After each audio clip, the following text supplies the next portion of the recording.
¿Qué tal? Hoy te voy a hablar de un tema muy importante que tiene mucha relevancia en la situación de cada uno de los contribuyentes, sobre todo porque se trata de la información que se traduce en un derecho fundamental de las personas, que es la intimidad. La autoridad tiene una gran responsabilidad en la salvaguarda y no divulgación de la información que llegue a conocer en el ejercicio de facultades de comprobación. Sin embargo, esta reserva puede ser excepcional bajo algunos casos que están regulados y reglados malamente en muchos casos en el artículo 69 del Código Fiscal de la Federación. Así que no te despegues, que comenzamos con tu programa Consejero Empresarial. ¿Qué tal? De nueva cuenta tu servidor Adrián Paredes, presidente de la revista Consejero Empresarial y del Centro de Estudios del Derecho de la Empresa SEDE. Hoy te voy a platicar de un tema que pareciera de poco interés porque no estás determinando impuestos, no estás haciendo cálculos, no estás determinando situaciones o hipótesis del negocio y su impacto fiscal. Pero eso tiene un impacto fiscal muy sensible porque si no estamos atentos a vigilar y no estar en los supuestos o causales que se encuentran en el artículo 69 del Código Fiscal de la Federación, puede divulgarse información sensible tuya o de tu cliente. Así que por ello es importante conocerlo. Primeramente, no se trata como malamente muchos lo denominan, que es un derecho de secreto fiscal, ni tampoco es una prerrogativa. Estamos ante una situación, es una regla fin, regla con objetivo, es una facultad reglada.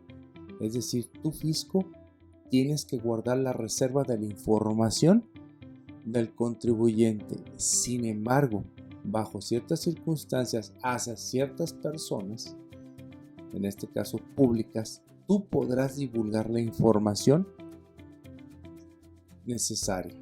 Y eso del tema necesario o ese alcance es un concepto impreciso que ya entra a tener una polémica que es permisivo a discrecionalidad de la autoridad. Ahí es donde hace falta que sea una reglamentación más precisa. Quizás sería un trabajo muy exhaustivo por parte del legislador, pero sin embargo muy necesario porque se trata de proteger un derecho fundamental de las personas que debe de vigilarse de manera muy precisa. Hace algún tiempo hice un análisis, un pequeño ensayo que fue por una universidad española y le denominé el habeas data versus potestas tributarias.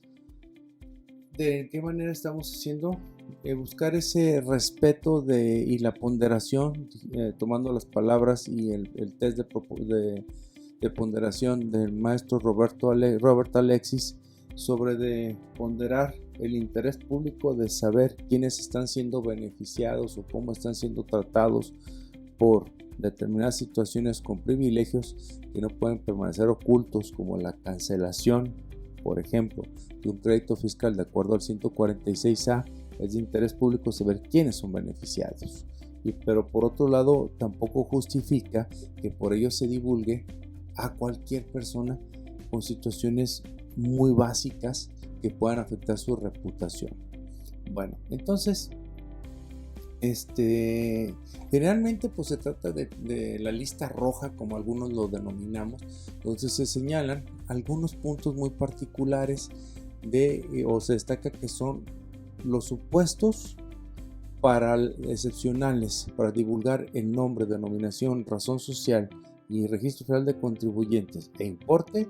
Esos supuestos, que de 2014 se agregaron 6 más, que al final los explicaré, pero previamente se establece una regla general de no divulgación.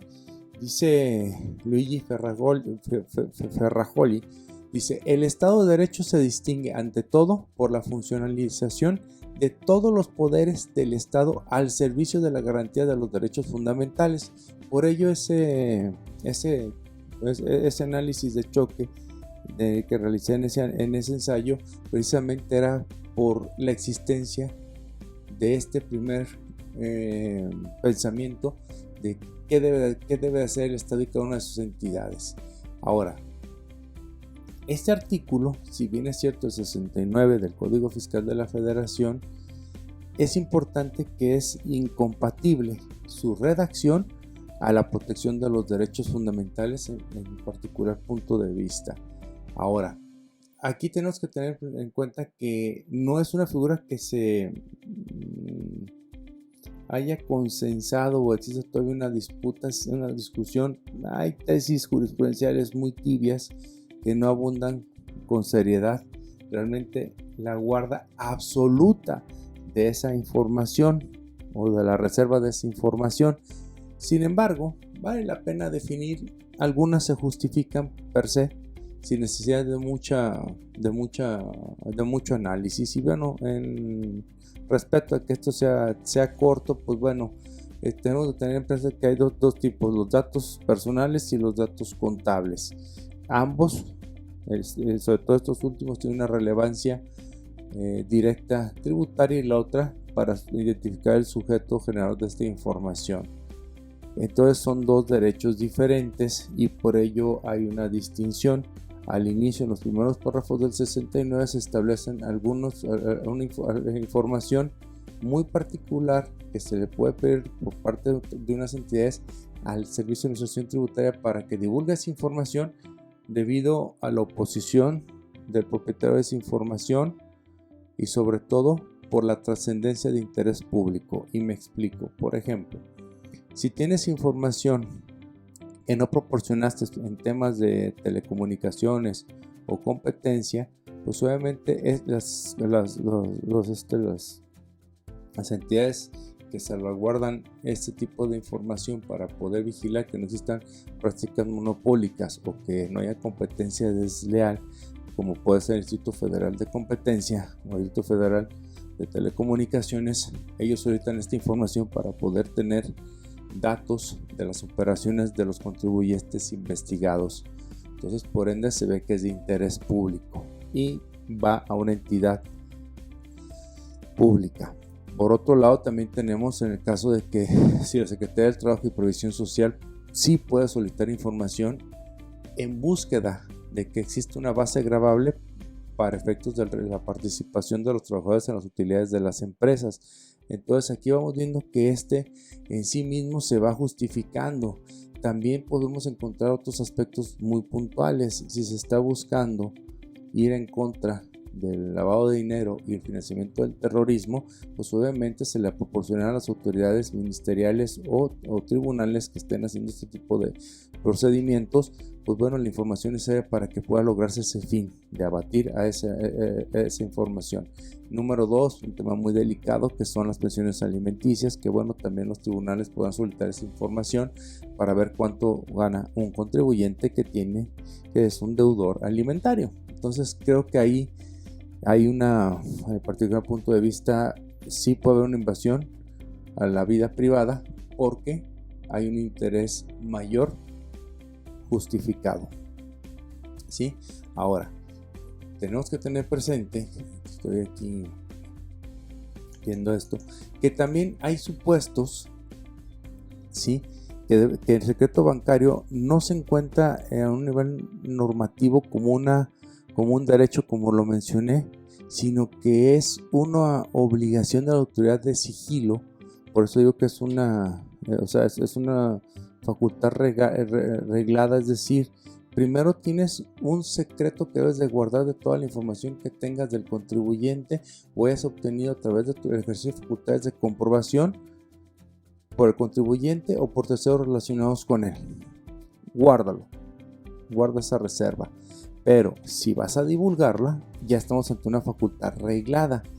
Entonces ese sigilo es esa acción o esa facultad que puede tener el fisco dependiendo las situaciones.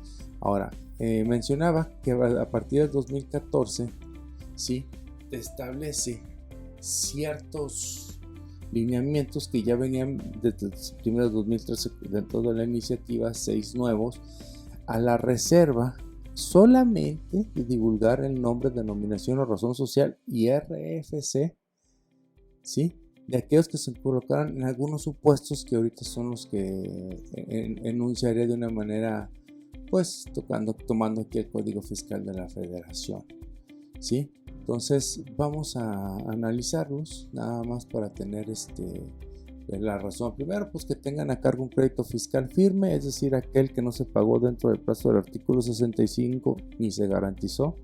Me refiero al Código Fiscal de la Federación, o se ha interpuesto algún juicio contencioso administrativo o se haya recurrido. Ahora, que tenga también créditos fiscales que no hayan sido pagados o garantizados de acuerdo al mismo precepto 65 del Código Fiscal de la Federación. Otro, que estando inscritos se encuentren como no localizados.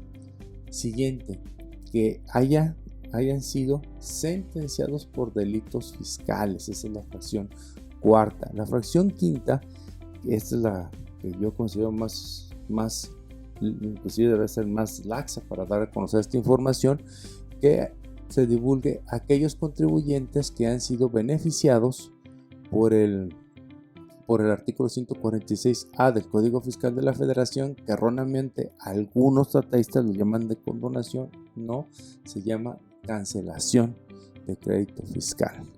Ahora, si fuesen beneficiados por condonación o reducción, aquí no les aplicaría de manera clara. Ahora, sí, en la fracción sexta dice que se les hubiera condonado algún crédito fiscal. Por eso digo que la fracción quinta y sexta son completamente distintas.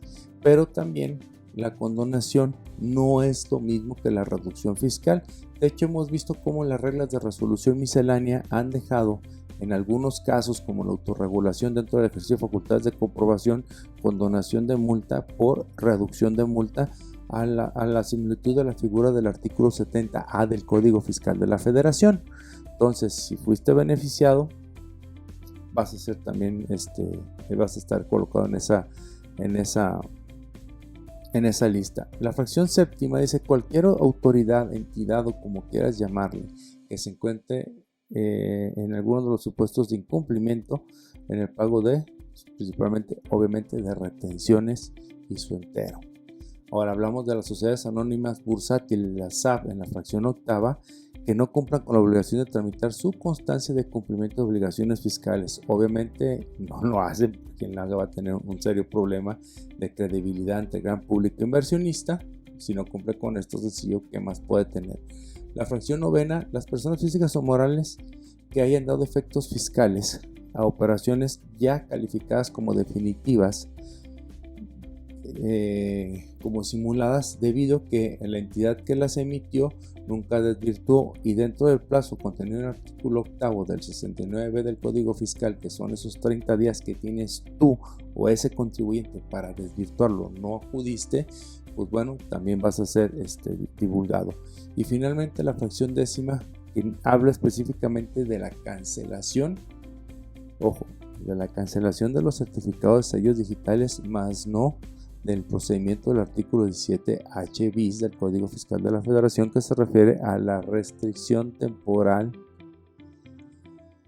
de los propios certificados, y nos habla de las fracciones décima, décima primera y décima segunda. La décima, pues bueno, que te hayas sujetado al procedimiento del artículo 17H bis y no lo hayas atendido dentro del plazo establecido, sin que te hayas autorregularizado o desvirtuado las operaciones. La 11 y 12 tiene que ver con las operaciones simuladas, unas propiamente y la otra de pérdidas improcedentes, por considerarse también inexistentes, del 69B bis. Entonces estos son los elementos, sin que hayas desvirtuado, perdón. Entonces estas son las razones por las cuales pueden hacerlo. Claro, si tú estás inconforme, se habla en el último párrafo un procedimiento para que se pueda dar la aclaración de por qué estás en ese supuesto, o en dado caso, si tenías un crédito firme y vas a acudir a una institución bancaria para que se te conceda un crédito bancario y apareces en el buró de crédito, es decir, que el SAT acudió a las instituciones de información crediticia para publicar tus datos y el adeudo, pues bueno, pagarás y tendrás que sujetarte ya ahora al procedimiento para poder salir de ahí. Pero mientras tanto, si tú no estás de acuerdo, primero acudes al artículo 69 y ya una vez que quede claro y sigues apareciendo en el buró, bueno, harás el procedimiento directamente en el buró. Este es el procedimiento y estas son las situaciones del secreto fiscal. Así que bueno, te lo dejo.